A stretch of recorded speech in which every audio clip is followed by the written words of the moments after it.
Сәлеметсіздер ме, құрметті студенттер. Ақпараттық коммуникациялық технологиялар пәнінен бүгінгі 3-ші дәрісімізді оқимыз. 3-ші дәріс тақырыбы программалық жасақтама, операциялық жүйелер. Дәрістің мақсаты программалық жасақтаманың түрлерін, мақсаттары мен сипаттамаларын, операциялық жүйелердің негізгі ұғымдарын және олардың жіктелуін зерттеу.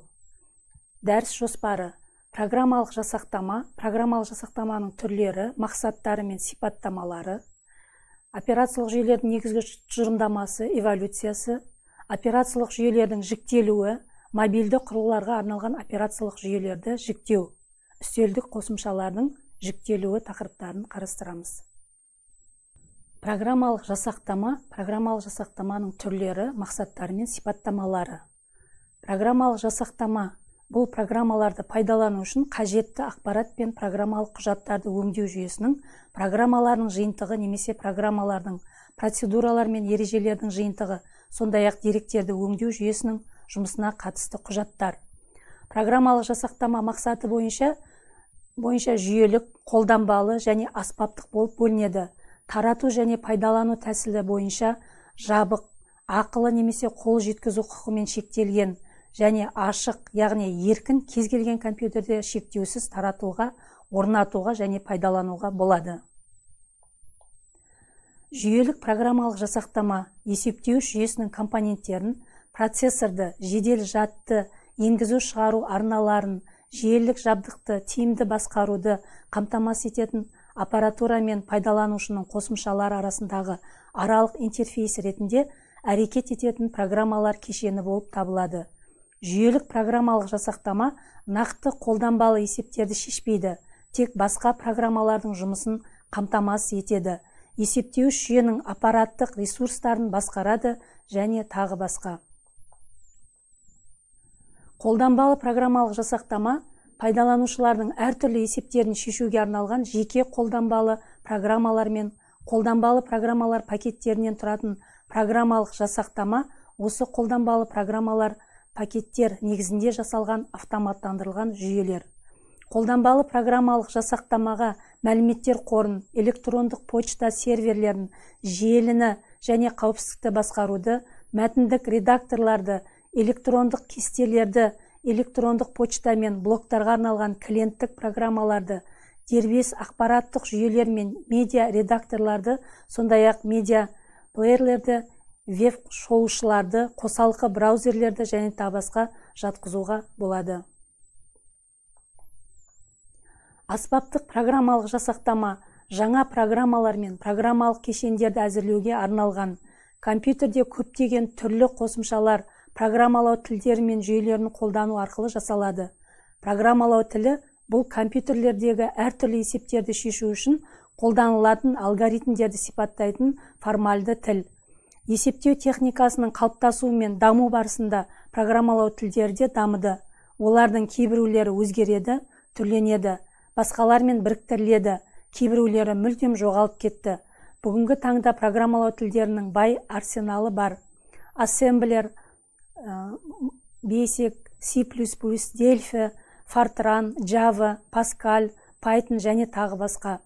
Аталған программалау тілдерінің әрқайсында бірқатар модификациялар бар. Мысалы Basic, QBasic, Visual Basic және тағы басқа. Олар мүмкіндіктер мен қасиеттері бойынша бір-бірінен айтарлықтай ерекшеленеді. Операциялық жүйелердің негізгі тұжырымдамасы, эволюциясы. Операциялық жүйе бұл пайдаланушы мен компьютер арасындағы интерфейс, сонымен қатар операциялық жүйе программалардың арасында ресурстарды реттелген және бақыланатын үлестіруді жүзеге асыра отырып, есептеуіш жүйенің барлық құрамдас бөліктерін басқаруға мүмкіндік береді. Операциялық жүйе эволюциясы бірнеше кезеңнен өтті. Бірінші кезең 1945-1955 жылдары.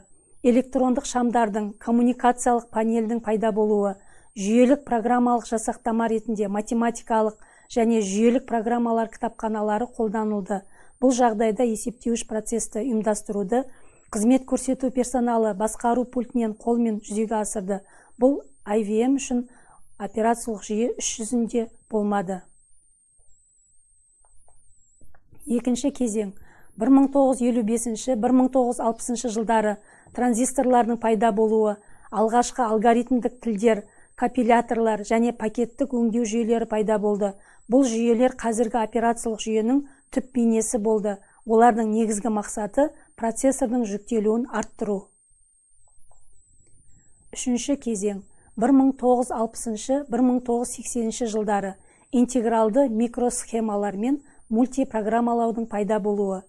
Бұл компьютерлердің операциялық жүйе, әртүрлі перифериялық құрылғылармен және әртүрлі қызмет салаларында есептеуіш жүйелерге қызмет көрсетуге бағытталған. Мұндай операциялық жүйенің ерекшелігі мультипрограммалау болды. Бір процессорда бірнеше қосымшалар кезектесіп орындалатын есептеуіш процесті ұйымдастыру әдісі.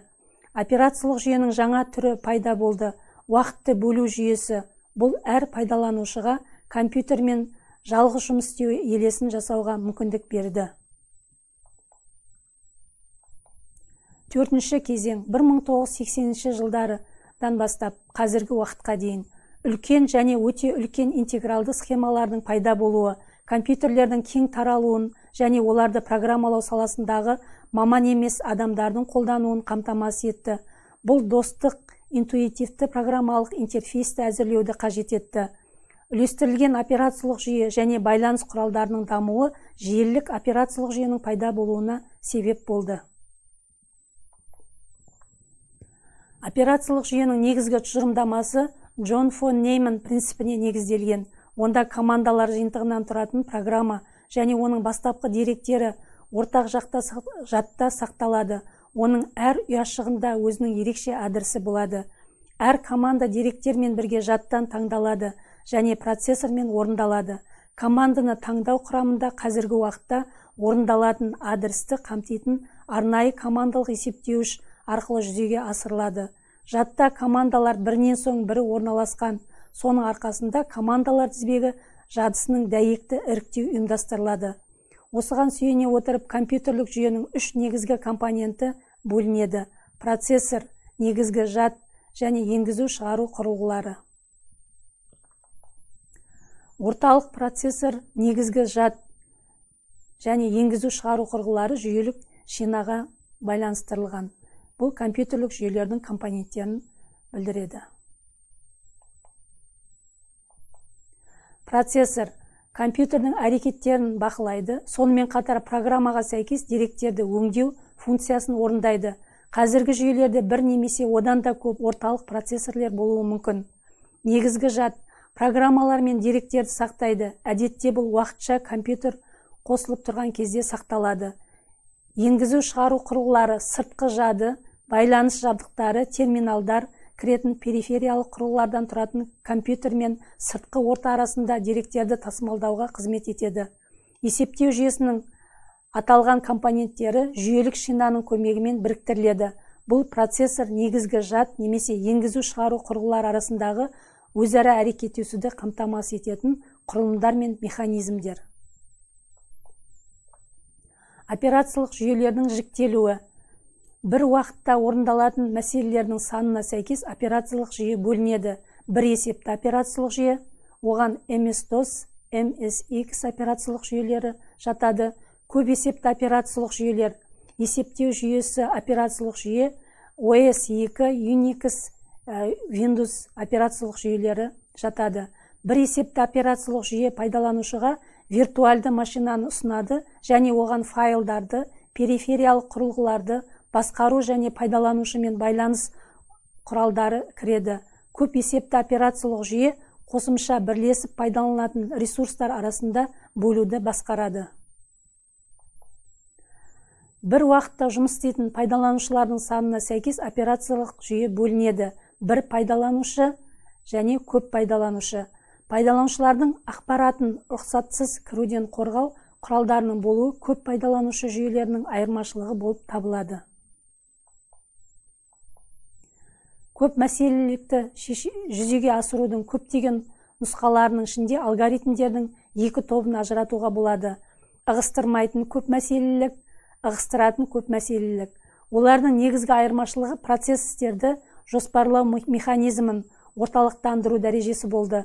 Ығыстырмайтын көп мәселелік жағдайда процестерді жоспарлау механизмі толығымен операциялық жүйеде шоғырланған, ал ығыстыратын көп мәселелік жағдайда ол жүйе мен қолданбалы программалар арасында бөлінеді. Көп тармақты қолдау операциялық жүйелердің маңызды қасиеті бір мәселе шеңберінде есептеулерді параллельдеу мүмкіндігі болып табылады. Көп тармақты операциялық жүйе процессор уақытын мәселелер арасында емес, оларды шешу алгоритмдерінің жеке тармақтары, жіптері арасында бөледі. Бір есептің ішіндегі көп мәселелік. Көп процессорлы өңдеу бірнеше процессорлардың жұмысын қолдауды қамтиды. Көп процессорлы операциялық жүйе асимметриялық және симметриялы операциялық жүйе болып бөлінеді. Асимметриялық операциялық жүйенің процессорының бірінде орындалады, қолданбалы мәселелерді қалған процессорларға таратады. Симметриялық операциялық жүйе орталықтандырылмаған және процессорлар арасында жүйелік және қолданбалы мәселелерді бөле отырып, барлық процессорларды қолданады. Мобильді құрылғыларға арналған операциялық жүйелерді жүктеу. Қазіргі уақытта мобильді құрылғыларға арналған операциялық жүйе, сондай-ақ осы құрылғылардың өздері ұялы телефондар, смартфондар, коммуникаторлар қарқынды дамып келеді.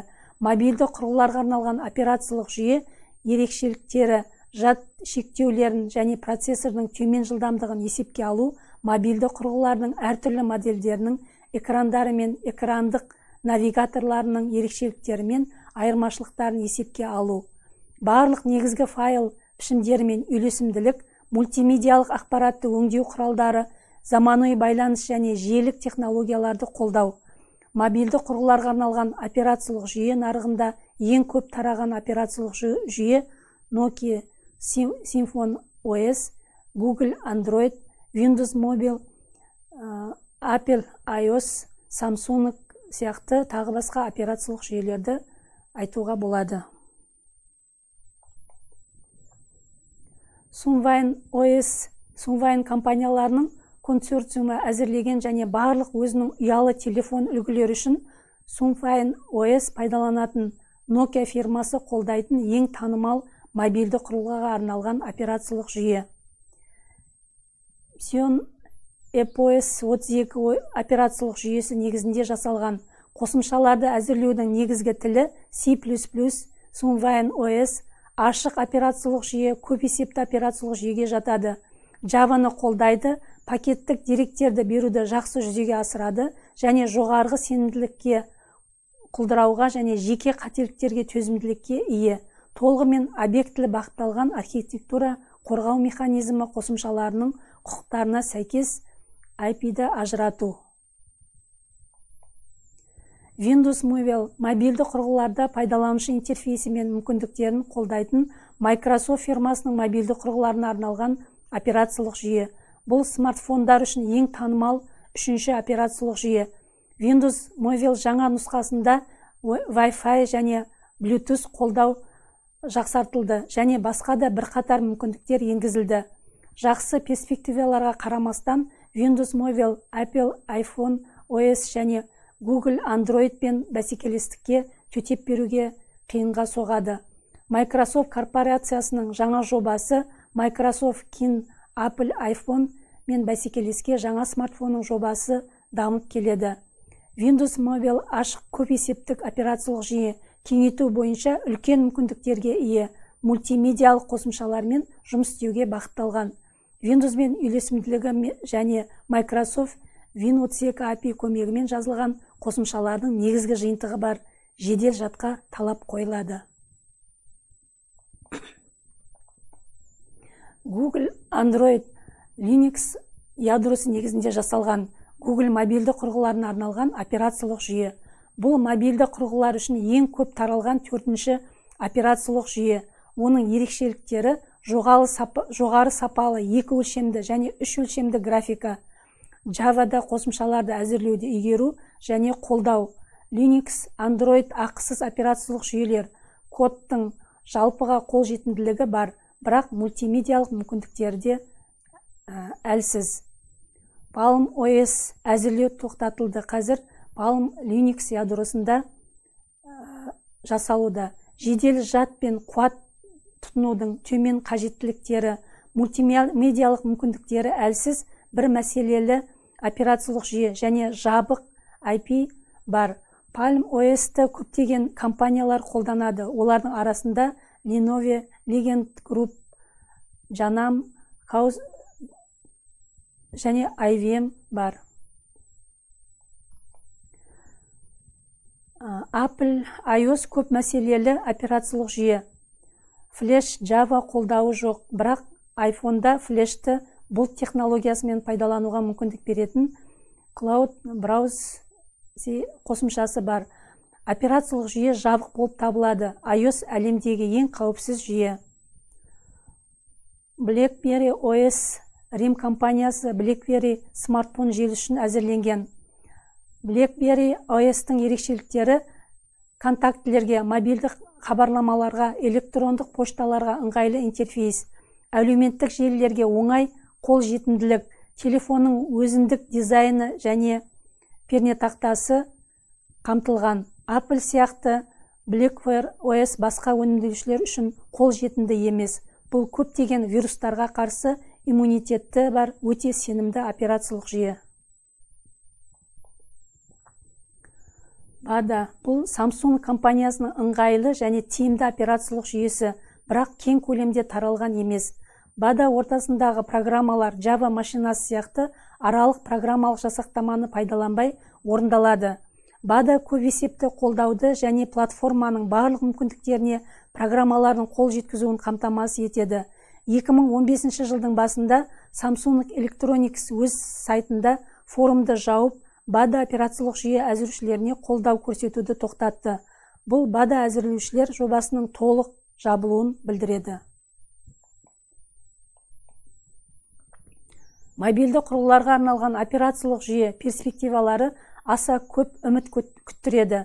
Пайдаланушы интерфейсін жақсарту және жеңілдету, жақсартылған графика, кең мультимедиалық мүмкіндіктер, сервистік және ойын программаларының жиынтығын дамыту, компьютермен және файл форматтарымен үйлесімділік, мобильді құрылғыларға арналған Java платформасын пайдалануды жалғастыру және дамыту, мобильді құрылғылардың өзін дамыту, экранның ажыратымдылығын жақсарту, процессорларды жеделдету, жад көлемін ұлғайту, жаңа жылдамдық байланыс технологияларын жүзеге асыру. Үстелдік қосымшалардың жіктелуі. Үстелдік қосымшалар күнделікті пайдаланушы есептеріне арналған компьютерлік программа. Үстелдік қосымшалар пайдаланушының компьютерінде тікелей іске қосылуымен ерекшеленеді. Бұл қосымшалардың ең көп таралған түрі. Үстелдік қосымшалар әдетте қатты диск, дыбыстық жабдық және тағы басқа сияқты пайдаланушының компьютер ресурстарына қол жеткізе алады. Қосымшаның бұл түрінің артықшылықтарына пайдаланушы интерфейсінің интерактивтілігі және интернет желісіне және басқа ресурстарға қосылуға тәуелсіз қосымшаның жұмыс істеу мүмкіндігі жатады. Алайда мұндай қосымшалардың жұмыс істеу үшін оларды жергілікті компьютерге орнату керек. Мұндай қосымшаның мысалы кез келген мәтіндік немесе графикалық редактор, көптеген ойындар болуы мүмкін. Браузердің өзі жұмыс үстелдік қосымша болып табылады. Үстелдік қосымшаларды үш түрге бөлуге болады: терезелік қосымшалар, консольдық қосымшалар және Windows қызметтері. Терезелік қосымшалардың графикалық интерфейсі бар, консольдық қосымшалар әдетте командалық жолға ұқсайды, ал мұндай қосымшалардың интерфейсі графикалық емес, мәтіндік болып табылады. Windows қызметтерінде пайдаланушы интерфейсі мүлдем жоқ, бірақ олар фондық режимде жұмыс істейді. Программалық жасақтаманың функционалды аспектілеріне сүйене отырып, үстелдік қосымшаларды жүктеуге болады. Бірінші, жүйелік программалық жасақтама. Олар аппараттық құралдарды үйлестіреді және жұмыс істеу үшін басқа программалық платформаны ұсынады. Белгілі бір мағынада ол қоршаған орта мен ресурстарды қуаттандыруға мүмкіндік беретін негізгі программалық жасақтама ретінде әрекет етеді. Бұл кез келген компьютердегі ең қарапайым программалық жасақтама және компьютердің дұрыс жұмыс істеуі үшін өте маңызды. Екінші, қолданбалы программалық жасақтама. Қолданбалы программалық жасақтама немесе қарапайым тілде қосымшалар деп аталады. Бұл пайдаланушыға өз қалауы бойынша тапсырмаларды орындауға мүмкіндік беретіндер. Бұл пайдаланушы өзінің талаптарына сәйкес және жүйелік программалық жасақтама ұсынатын ортада орнататын маңызды емес программалық жасақтама. Үшінші, тегін программалық жасақтама. Бұл программалық жасақтама пайдаланушыларға тегін жүктеп алу және орнату үшін қолжетімді және ешқандай лицензияны қажет етпейді. Төртінші, шартты тегін программалық жасақтама. Сынамалық пайдалану үшін ақысыз программалық жасақтама. Олар барлығына қолжетімді болуы және негізгі функциялардың орындалуына кедергі келтіруі мүмкін. Бірақ негізгі программалық жасақтаманың жұмысы туралы түсінік береді және де сынақ мерзімі өткеннен кейін пайдаланушыға толық нұсқасын сатып алу туралы хабарлайды немесе жұмысын тоқтатады. Бесінші, программалауға арналған программалық жасақтама. Олар программалар мен қосымшаларды жазуға, тексеруге, әзірлеуге және ақауларды жоюға арналған студиялық қосымшалар. Осы санатқа жататын Java үшін Eclipse, .NET үшін Visual Studio сияқты көптеген программалау тілдерінің редакторлары бар. Олар жүйелік және қолданбалы программалық жасақтаманы жасау үшін пайдаланылады және платформалардың программалық функцияларын мұра ететін программалық кодтарды іске қосуға арналған платформаны береді. Үстелдік қосымшаларды құру үшін келесі программалау тілдері мен технологияларын қолдануға болады. Python, Java, JavaScript, C#, PHP, C, C++, SQL және тағы басқа. Java, .NET, WPF, Adobe Air, Windows Forms, Windows Presentation Foundation. Алтыншы, браузерлер. Бұл веб-сайттарды және олардың мазмұнын қарау және оларға қол жеткізу үшін қолданылатын қосымшалар. Бұл кез келген веб-сайттың веб-интерфейсін жасау кезінде қолданылатын белгілеу тілдерінде визуализациялауға арналған қосымшалар. Бекіту сұрақтары келесі сұрақтардан тұрады. Бірінші, операциялық жүйе дегеніміз не? Екінші, программалық жасақтама дегеніміз не? Үшінші, программалық жасақтама қалай жіктеледі? Төртінші, операциялық жүйенің негізгі тұжырымдамалары. Бесінші, операциялық жүйелердің эволюциясы. Алтыншы, операциялық жүйелердің жіктелуі. Жетінші, мобильді қосымшалар үшін программалық жасақтаманың қандай түрлері бар? Сегізінші, үстелдік қосымша дегеніміз не? Тоғызыншы, үстелдік қосымшалардың жіктелуі. Назарларыңызға рахмет.